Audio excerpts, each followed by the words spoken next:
Just like Michelangelo into the blue on heavenly wings. Cargo ham bones don't take off, no smoke, no mirror, no strings. I can't take off these dark shades. I can only say how it's too beautiful. Our town on TV. Our town, there's you and me. Upside down, hanging out of an airplane.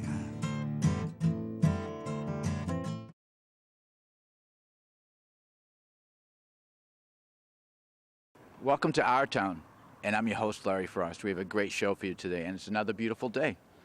First up, we'll be talking with Bart Bailey about his newly acquired 1911 Bailey's Victoria Phantom car, which is now being stored by Dan Healy down to Carriage Mill at 21 Water Street. Second, we'll be going to check out the Greenery, and we'll call it a magical flower shop tour.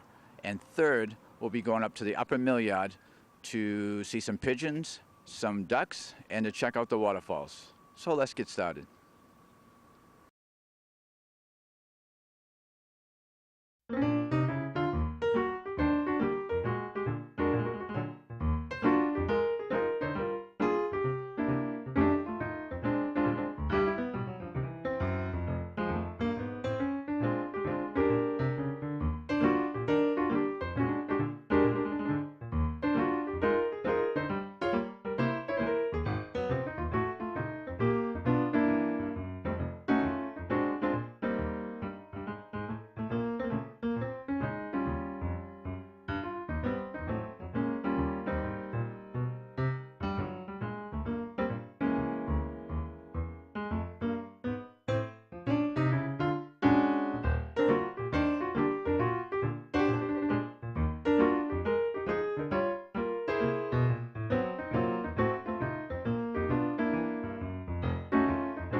Hello, welcome to this segment of Our Town, and we're down here with Bart Bailey to talk about what he just picked up in Texas at an auction.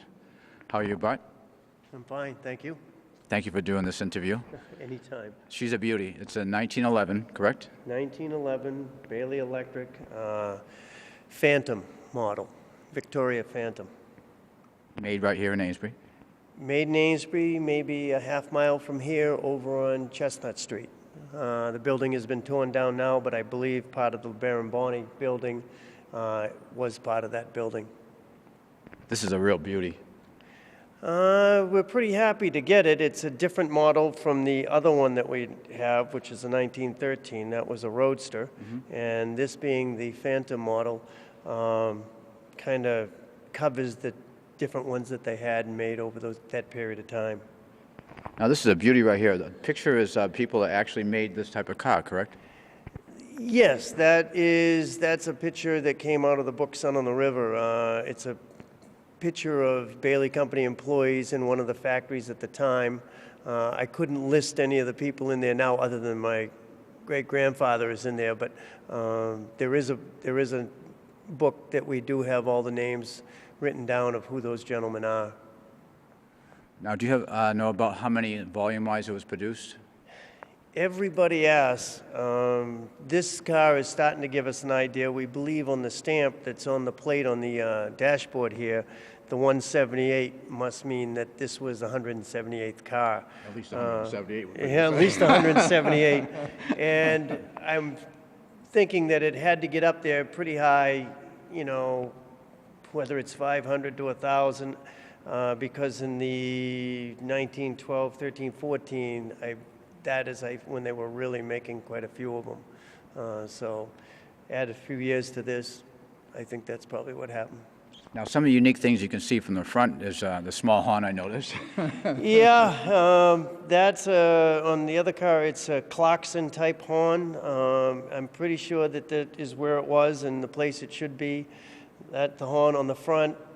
Got the headlights, Gray and Davis headlights. That was out of Amesbury. Amesbury. Yeah. The building has been torn down, but they were over on Chestnut Street, just before Oakland Street. So everything be over here. Yeah. You're right.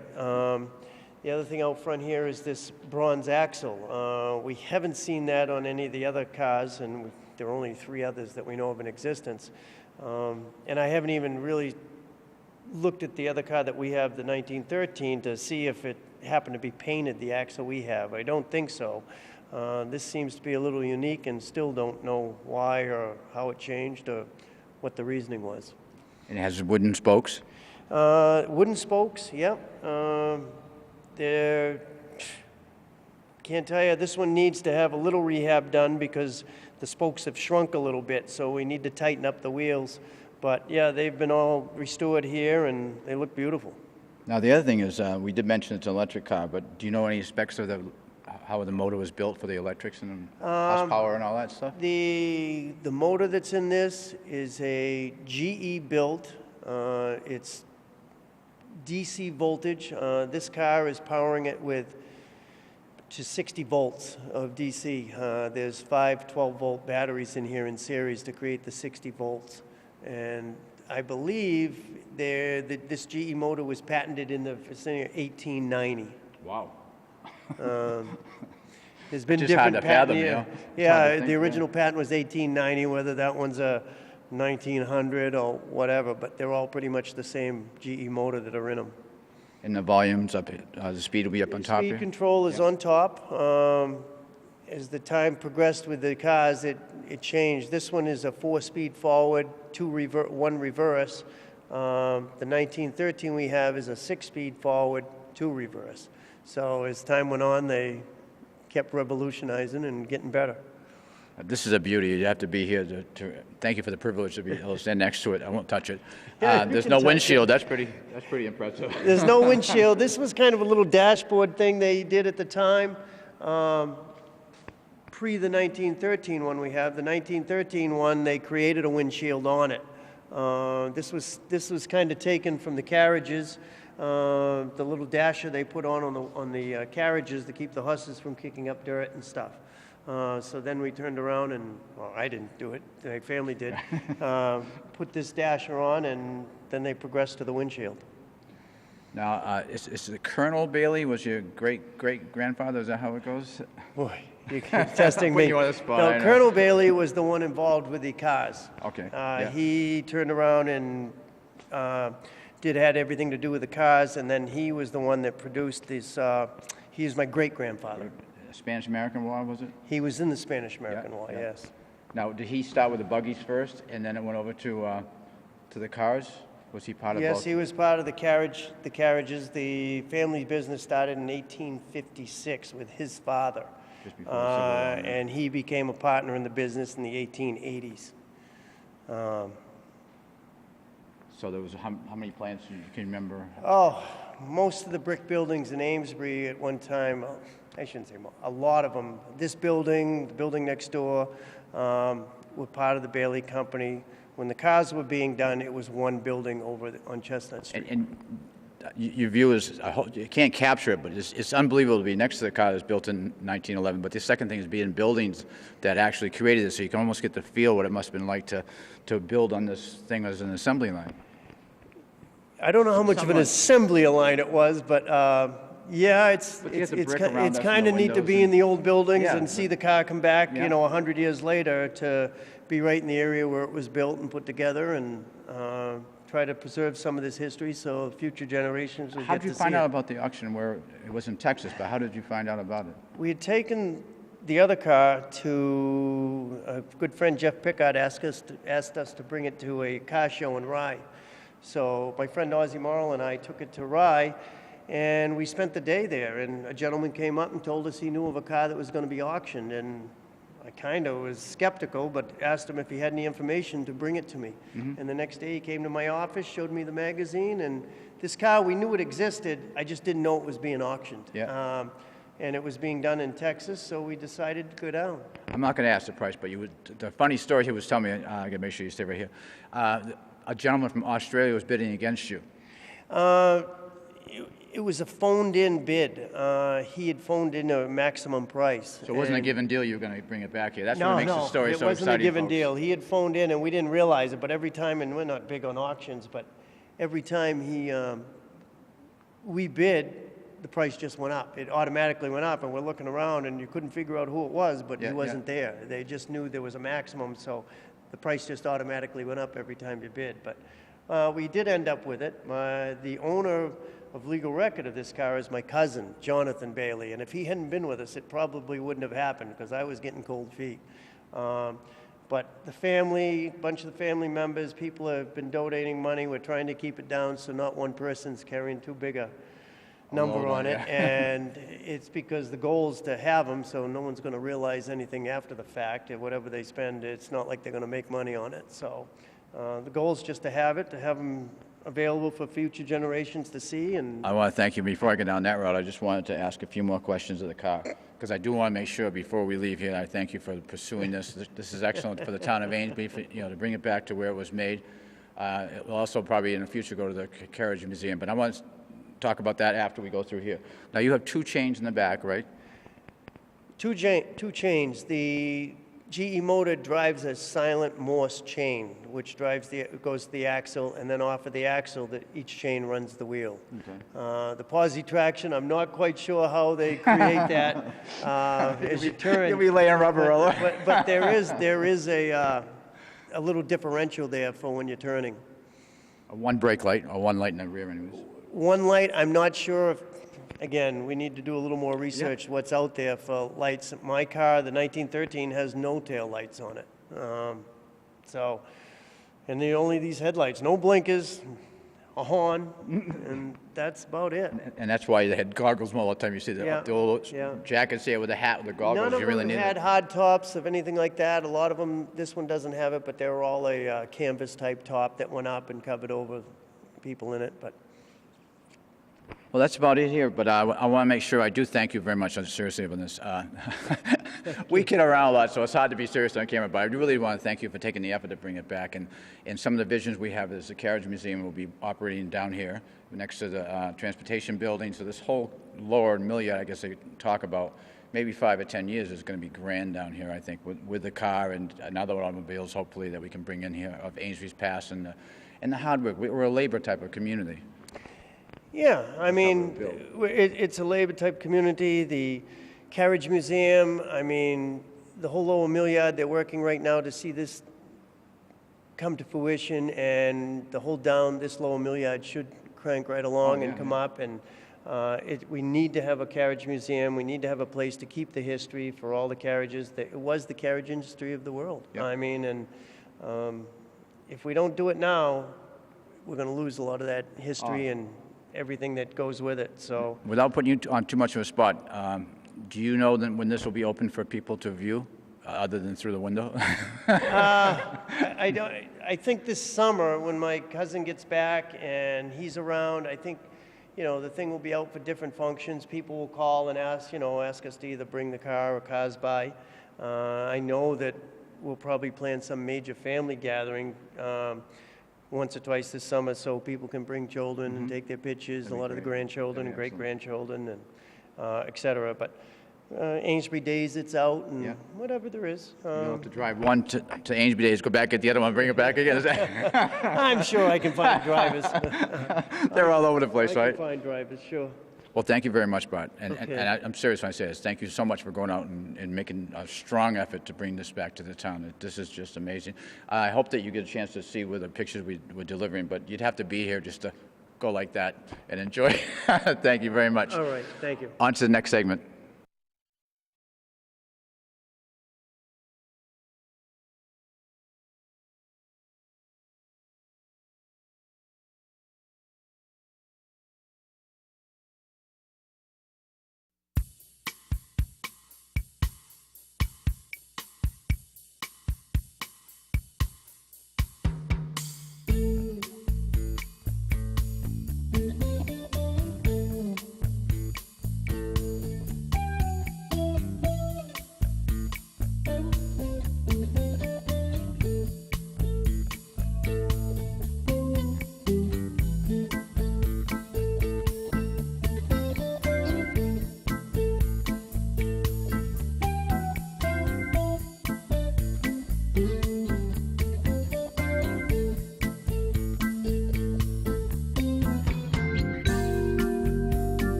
Well, that's it for today's show. I hope you enjoyed it.